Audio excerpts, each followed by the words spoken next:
Howdy, y'all. Welcome out there to all you horror homies. Happy October 2025. I'm DBZALLSTAR, also known as Steve, and for this video, I wanted to talk about Ti West's X Trilogy. So, this is a rather recent horror franchise. Again, directed by Ti West, X, Pearl, and MaXXXine are all set in the same universe and feature some of the same cast of characters. It began with X, starring actors such as Mia Goth, who appears in all three films, and Jenna Ortega, pre-Wednesday, and I believe pre-Scream 2022. This takes place in the 60s and pays homage to different slasher films, as well as, to a certain extent, films such as The Hills Have Eyes and Texas Chainsaw Massacre, where your cast of characters ends up someplace where they should not be, and due to either just going on and living their lives on this piece of property, or causing some sort of issue inadvertently, they start getting taken out one by one. So in this case, Mia Goth's character, known as MaXXXine, and her boyfriend, as well as other friends and co-workers, have rented this farm house and the use of the barn on this couple's property. They are very elderly, named Howard and Pearl. Well, they're not your normal filmmakers, which is why they rented out this this interesting setting in the middle of nowhere. They are adult actors and cinematographers. So, of course, you're playing into that trope of horror from yesteryear, where there's got to be a little sex, a little seduction involved, and it's, to a certain extent, early on, Debbie Does Dallas meets Friday the 13th, but people start dropping pretty rapidly as the cameras begin rolling on this makeshift set. And you start to learn a little bit more about this elderly couple and see that they may not be all that they are supposed to be. Not everyone survives this film. That's the way these slasher films, these horror films work.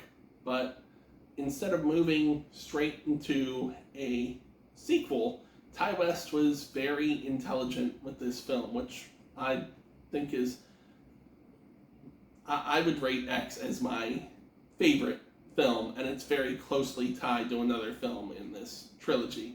But Ti West was smart enough that, because he did not go over budget with this film, he was able to make the next film in the franchise, Pearl, which is a prequel.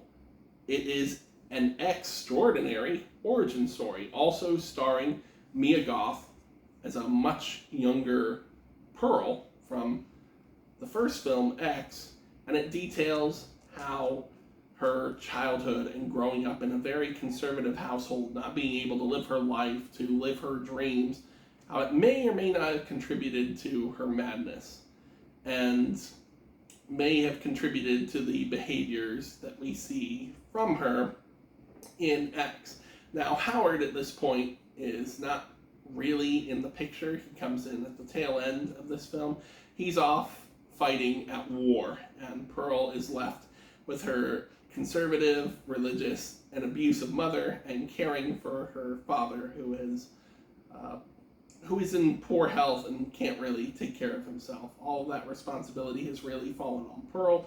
She's unable to enjoy the sweeter things in life, such as candy, going to the cinema, and becoming a singer and dancer, which is her true dream. As she feels betrayed and oppressed, her more violent tendencies come out. And this actually features the current Superman actor as well, in a role as a projectionist who offers Pearl a view of hope of something brighter.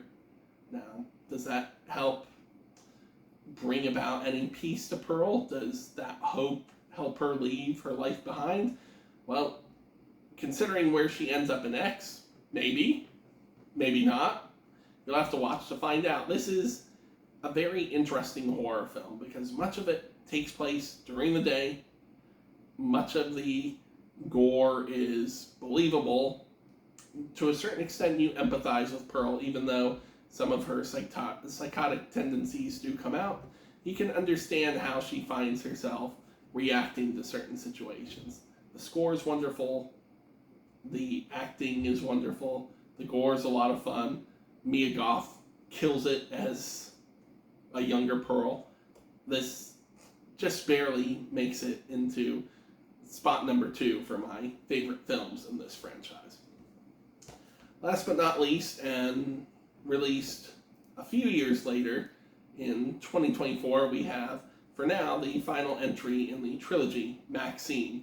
So the solitary survivor, possibly, of X, MaXXXine, also portrayed by Mia Goth still. This takes place in the 1980s, so time has passed since the events of X, and MaXXXine is trying to forge a career in the movies for herself. Unfortunately, due to her past and somewhat present as an adult film actress, she's looked down upon until she's given an opportunity to star in, ironically, a horror film, a sequel. During this time, you've got the satanic panic going on in the United States, where Dungeons and Dragons and dark writings and dark comics were looked down upon and seen as satanic. So this serial killer ends up taking out people within Los Angeles along the way, and may or may not have connections in some way, shape, or form to MaXXXine and her past, seen during X, as well as to her childhood. There's some great moments, there's some good action sequences, there's some drama in here, good emotion.